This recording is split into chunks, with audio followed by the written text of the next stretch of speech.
Hyderabad airport. எங்களோட flight வந்து நைட்டுக்கு 8 ஓ கிளாக் கிட்ட தான். நாங்கள் ஒரு ஈவினிங் ஒரு 5 ஓ கிளாக் கிட்டவே நாங்கள் ரீச் ஆகிட்டோம். உங்களுக்கு இங்கே ஏர்போர்ட்டில் பார்த்தீங்கன்னா நிறையா இடத்துல இந்த இன்ஃபர்மேஷன் டெஸ்க் இருக்கும். உங்களுக்கு ஃப்ளைட்டை பற்றின டவுட்ஸோ இல்லை வந்து எந்த கேட் போகணும்னு தெரியலனாலும் அவங்கள கேட்டாவே அவங்க எல்லா இன்ஃபர்மேஷனும் சொல்லி உங்களை நல்லாவே கைட் பண்ணுவாங்க. ஃபஸ்ட்டு லக்கேஜ் போட்டுட்டோம். டொமஸ்டிக் ஃப்ளைட் பார்த்தீங்கன்னா உங்களுக்கு வந்து மெயின் லக்கேஜ் வந்து 15 kgs இருக்கும்.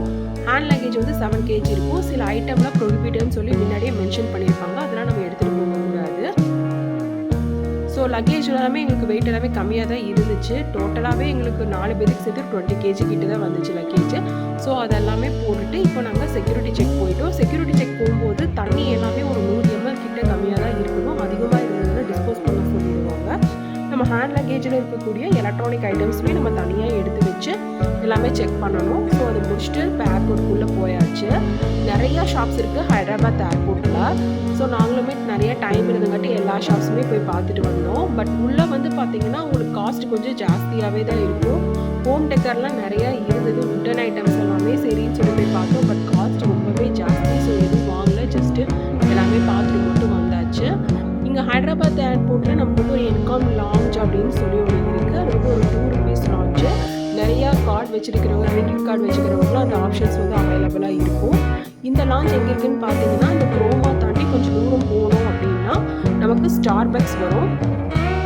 ஸ்டார்பக்ஸ்லேருந்து நமக்கு ஆப்போசிட் சைடே பார்த்தீங்கன்னா ஒரு லிஃப்ட் அவைலபிளாக இருக்கும். அந்த லிஃப்ட்டில் இறங்கி கீழே போகணும். கீழே போயிட்டு கொஞ்சம் தூரம் நடந்தீங்கன்னாவே போதும். அங்கேயே மென்ஷன் பண்ணியிருப்பாங்க லான்ச் ஏரியான்னு சொல்லிட்டு, என்காம் லான்ச்சுன்னு சொல்லிட்டு. இது ஒரு 2 rupees லான்ச்சு. எங்களுக்கு சரி இருக்கா அப்படி செக் பண்ணி பார்க்கலான்னு சொல்லிட்டு தான் நாங்கள் போயிருந்தோம். இங்கே வந்து உங்களுக்கு ரெஸ்டிங் ஏரியாவும் அவைலபிளாக இருக்குது, பஃபேவுமே இருக்குது உங்களுக்கு. பட் எங்களுக்கு வந்து அந்த ஆப்ஷன் எங்களோட கார்டுக்கு அது அவைலபிளாக இல்லை. சரி நாங்கள் கிளம்பிட்டோம். ஸோ இதுதான் அந்த பஃபே ஏரியா. இங்கே வந்து அந்த ரெஸ்டிங் ஏரியா. இது நல்லாவே ஒரு பெரிய லான்ச் தான் இது. பசங்களுக்குமே நல்லா பசி. அவங்களுக்கு வந்து நைட்டுக்கு எப்படியுமே அங்கே சாண்ட்விச் தான் கொடுப்பாங்க ஏர்போர்ட்டில். அதனால் வந்து சரின்னு சொல்லிட்டு நாங்கள் ஏர்போர்ட்லேயே KFC சிக்கனும் அப்புறம் கொஞ்சம் பர்கருமே வாங்கிக்கிட்டோம். அவங்களுமே கொஞ்சம் நேரம் சாப்பிட்டு இருந்தாங்க. டைம் நல்லாவே போயிட்டு இருந்தது. எங்கள் ஃப்ளைட் பார்த்திங்கன்னா ஃபைனலாக கொஞ்சம் லேட்டாக தான் வந்து போர்டிங்னு சொல்லி போட்டிருந்தாங்க. லேட் ஆகிடுச்சின்னு சொல்லிட்டு சரி கொஞ்சம் நேரம் வந்து ஃப்ளைட் லேண்டிங் டேக் ஆஃப் எல்லாமே பார்த்துட்டு இருந்தோம். 8 o'clock வர வேண்டிய ஃப்ளைட்டு கடைசியாக பார்த்திங்கன்னா ஒரு 8:45 கிட்ட தான் வந்துச்சு. நாங்கள் பெங்களூர் ரீச் ஆகும்போது பார்த்திங்கன்னா நைட்டு ஒரு 11 o'clock கிட்ட ஆகிடுச்சு.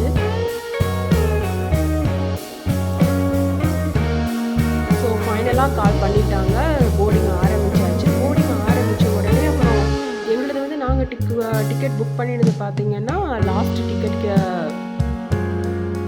சீட் மாதிரி தான் புக் பண்ணியிருந்தோம்.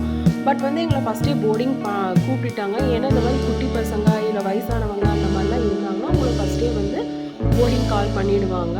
ஸோ நாங்களுமே உள்ளே என்ட்ரு ஆயாச்சு. இன்றைக்குமே வந்து ஒரு சாண்ட்விச் மாதிரி தான் கொடுத்துருந்தாங்க. பசங்க எதுவும் சாப்பிடவே இல்லை, அப்படியே 2 பேருமே வச்சுட்டானுங்க. ஸோ ஒரு 45 minutes தான் நமக்கு ட்ராவல் இருந்தது. ஹைதராபாத்லேருந்து நமக்கு பெங்களூர் வரத்துக்கு நைட்டு ஒரு 11 o'clock கிட்டலாம் ரீச் ஆச்சு. இந்த வீடியோ உங்களுக்கு பிடிச்சிருந்தா லைக் பண்ணுங்கள், மறக்காம சேனலுக்கு சப்ஸ்கிரைப் பண்ணுங்கள். தேங்க்ஸ் ஃபார் வாட்சிங்.